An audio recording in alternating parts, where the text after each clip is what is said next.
Hello everybody, welcome to Percussion Axiom TV. I am your host Tom Burritt, and we are sitting here with line upon line. It's very important, it's undercase. If you ever have to spell it, it's little L, little U, and little L, right? Which is really hard to do on a word processor, by the way. I was preparing the round top programs yesterday, and it wouldn't let me do that, and he'll be the first one upset if somebody gets screwed up in the program. We don't get upset anymore. Anyway, it's great to have these guys on the show. And I thought it would be a good idea in preparation for the Round Top Percussion Festival that we have got going on April 17th to talk a little bit about Line Upon Line's involvement and a little bit about the program that they're going to be doing there. I'm not going to talk about them too much because I want them to, but we're getting ready for the Round Top Percussion Festival, like I've said before on the show.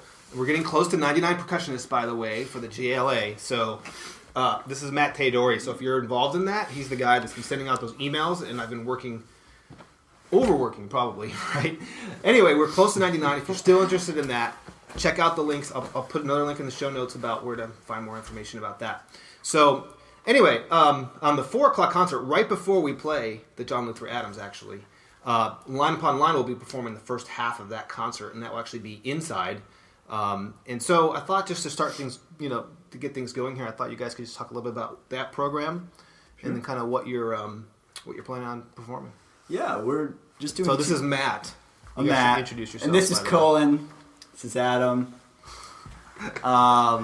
We're starting the 4 o'clock concert with Toru Takamitsu's Rain Tree, and the second piece we'll be playing is Yannis Xenakis' Oko, which we do sort of an arrangement of. It's not on the 3 djembes as originally written, but we do sort of a 6 drum setup, graduated drums with mallets.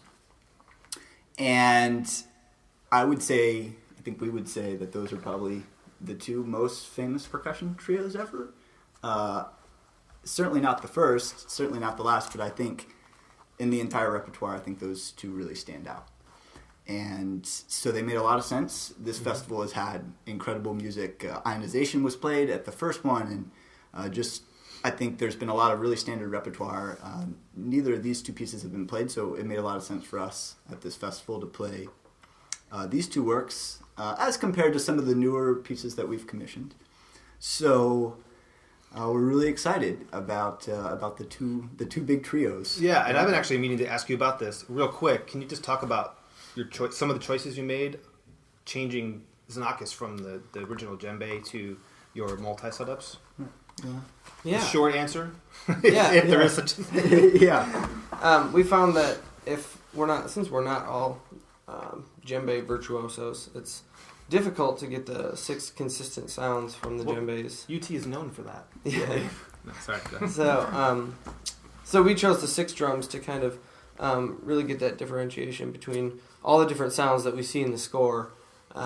And so we made a lot of choices. Sometimes we'll call for a different sound. We're normally playing with wooden mallets with moleskin on the drums, and we'll move to, we just added vibe chord mallets on one section for a different sound, whereas before we were just using wooden mallets, and there's a little bit more intimate section in the middle where we use chopsticks and a timpani mallet.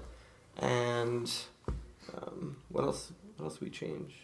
There's quite a few things. There's a lot of problems to be solved with the arrangement that we've done, but I think that in the long run, we're really helping the music come across a little bit better. Right. And I think that's the reason for us that we're doing it this way. It's not that we don't feel like practicing djembe. I think for us, we feel like what we see on the page comes out a little bit better, and we feel like we can be truer to what Xenakis, what we see on the page. I think when we do this arrangement, and hopefully whoever comes out and hears it will feel the same way. Cool. So tell us a little bit about how you guys formed and started and all of that. A real short answer. Yeah, I think we started in 2008. There was just music that we wanted to play, music of Steve Reich, and we got together and played 3 different concerts of all Reich's music at 3 different art museums here in Austin. And that was a great experience for us. And then we commissioned some work. A good friend of mine at Peabody wrote us a great piece, Prism of the Plural. And then we commissioned a piece from a professor here, Dan Welcher. And we were pretty pretty solid as a quartet, I'd say. And then over the summer, one of our members said, I can't do this anymore. It's too much of a time commitment. And so he moved on, and there wasn't anyone not that there aren't swarms of really great players at UT, but we thought, well, why don't we just check out the trio repertoire? So we started doing that, and then we kind of had to take a semester this past fall to sort of regroup and learn rep, because that took a chunk out of our repertoire and the things that we had been working on. So we spent a lot of time on the trio rep, and then this semester we've been all over the place. 4 or 5 schools in Texas. We did a trip to Florida.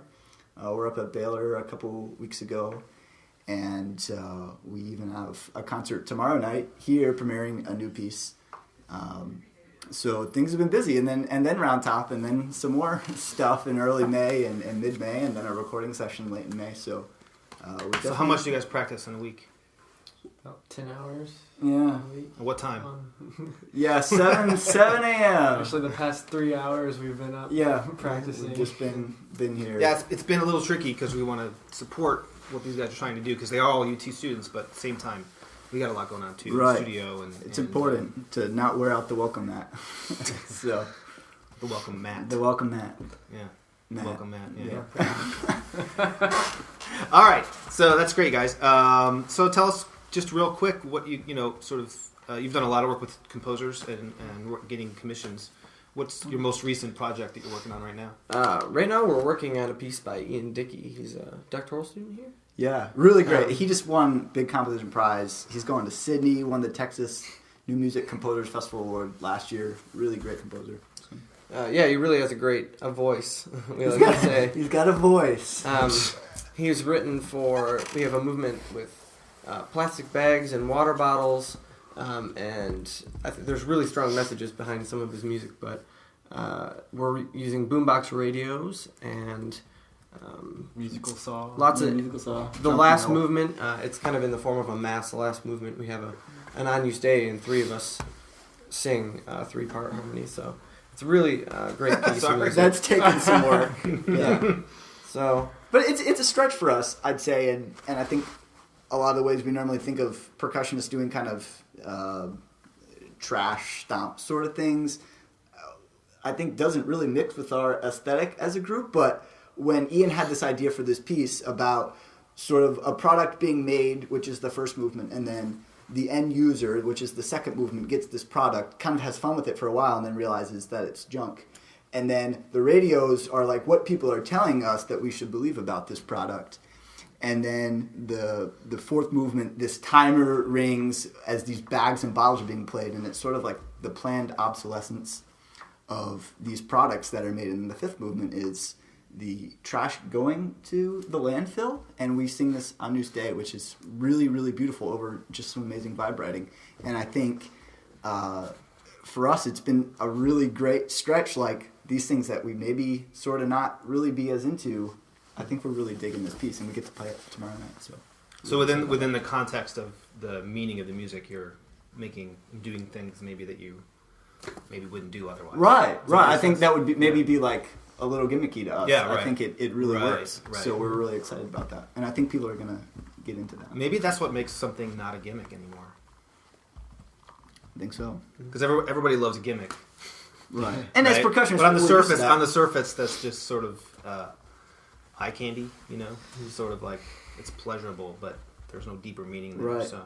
And I think this does get to some of the deeper things about our society and the way things are going. So yeah.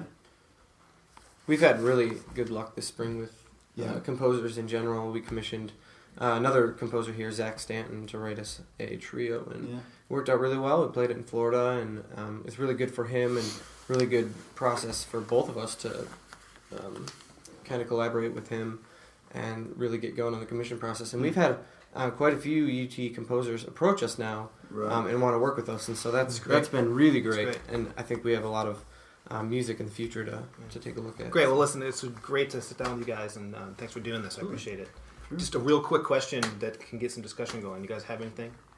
What do you guys think about? How about this idea of the surface and understanding what's behind the music and actually doing things? The gimmick thing. I'm curious about your thoughts about that. I think that's interesting. Yeah, So- and I think just a question, maybe not to really tie up the whole episode, but just, are you commissioning composers at your schools or composers that you're friends with? And Great. Thanks, you guys. Yeah. We'll see you next time, everybody. Thanks.